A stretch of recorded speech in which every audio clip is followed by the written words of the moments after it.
నమస్కారం. శ్రీవార్త న్యూస్కి స్వాగతం. ప్రముఖ నటుడు, పద్మభూషణ్ అవార్డు గ్రహీత, హిందూపురం ఎమ్మెల్యే నందమూరి బాలకృష్ణకు ఏర్పాటు చేసిన సన్మాన సభలో కదిరి ఎమ్మెల్యే కందికుంట వెంకటప్రసాద్. చెప్పాను. మీరు మొదటే చెప్పాల్సింది మాట, ఎందుకంటే మా రాజకీయ నాయకులకి మైక్ దొరికినా, వేదిక దొరికినా మై మర్చిపోయి పులకించిపోయి మాట్లాడేస్తూ ఉంటారు. థ్యాంక్ యూ సార్, ఇంత లైట్ హార్టెడ్గా తీసుకున్నారు. Hats off to you. Thank you. ఒక అద్భుతమైనటువంటి సందర్భంగా ఏర్పాటు చేసినటువంటి ఈ కార్యక్రమానికి విశిష్ట అతిథిగా విచ్చేసినటువంటి మా అందరి నాయకులు పెద్దలు పద్మభూషణ్ నందమూరి బాలకృష్ణ గారి దంపతులకి, అదేవిధంగా నాతో పాటు విచ్చేసినటువంటి హిందూపూర్ పార్లమెంటు సభ్యులకి, సోదరులు తిప్పేస్వామి అన్న గారికి, విచ్చేసినటువంటి మా తోటి ఎమ్మెల్యేలకు, నాయకులకు, తెలుగుదేశం పార్టీ కుటుంబ సభ్యులకి, అదేవిధంగా అందరికంటే ఎక్కువగా వచ్చిన బాలయ్య బాబు ఫ్యాన్స్కు,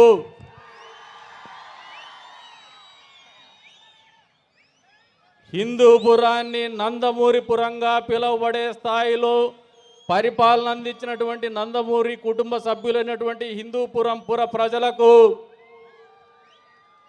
పాత్రికేయ మిత్రులకు అందరికి కూడా పేరు పేరు నమస్కారాలు. రాజకీయాల్లోకి వచ్చిన తర్వాత చాలా పలు సందర్భాల్లో మాట్లాడుంటాం, కానీ ఇంత ప్రత్యేకమైనటువంటి సందర్భంలో మాట్లాడే అవకాశం ఇచ్చినందుకు పద్మభూషణ్ నందమూరి బాలకృష్ణ గారికి జీవితాంతం రుణపడి ఉంటామని చెప్పేసి కూడా ఈ సందర్భంగా తెలియజేస్తూ ఉన్నాను. ఎందుకంటే రాజకీయాలు నిరంతరం మాట్లాడుతూనే ఉంటాం వృత్తిపరంగా, కానీ ఇది ఒక విశిష్టమైనటువంటి అవకాశం, ఒక విశిష్టమైనటువంటి వ్యక్తిత్వం.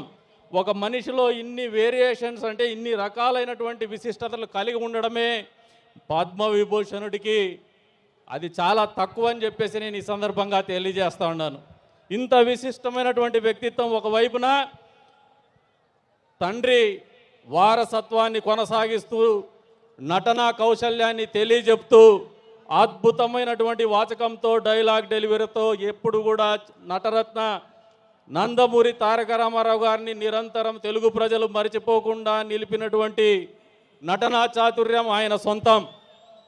అంతే స్థాయిలో తల్లి బసవ తారక రామ పేరు మీద ట్రస్ట్ స్థాపించి పేదవాళ్లకు నిరంతరము సేవ అందిస్తూ, అంతే స్థాయిలో ప్రజాప్రతినిధి అయిన తర్వాత కూడా హిందూపూర్లో కూడా ఏమాత్రం కూడా సేవకు తగ్గనని చెప్పేసి ప్రభుత్వ ఆసుపత్రిలో ఆయన చూపిస్తున్నటువంటి చొరవ ఏదైతే ఉందో మా అందరికీ, మా నియోజకవర్గాల్లో ఆదర్శంగా నిలుస్తున్నటువంటి పరిస్థితులు.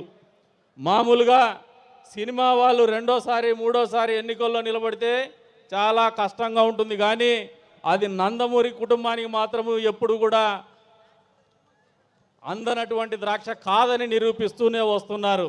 ఎందుకంటే 10 రోజులు ఊర్లో లేకపోయినా, లేదు నెల రోజులు నిరంతరం షూటింగ్లో బిజీగా ఉన్న ప్రజాక్షేమం మాత్రము ఎప్పుడు కూడా విస్మరించినటువంటి నాయకత్వ పటిమ ఉన్నటువంటి నాయకులు మాకు నందమూరి బాలకృష్ణ గారు అని చెప్పేసి కూడా ఈ సందర్భంగా తెలియజేస్తా ఉన్నాను. అందుకే ఆయన మేమందరం కూడా ఈరోజు పద్మభూషణ్ ఇచ్చినటువంటి సందర్భంగా భారత ప్రభుత్వానికి తెలుగు వారందరం కూడా కృతజ్ఞతలు తెలుపుతున్నాం.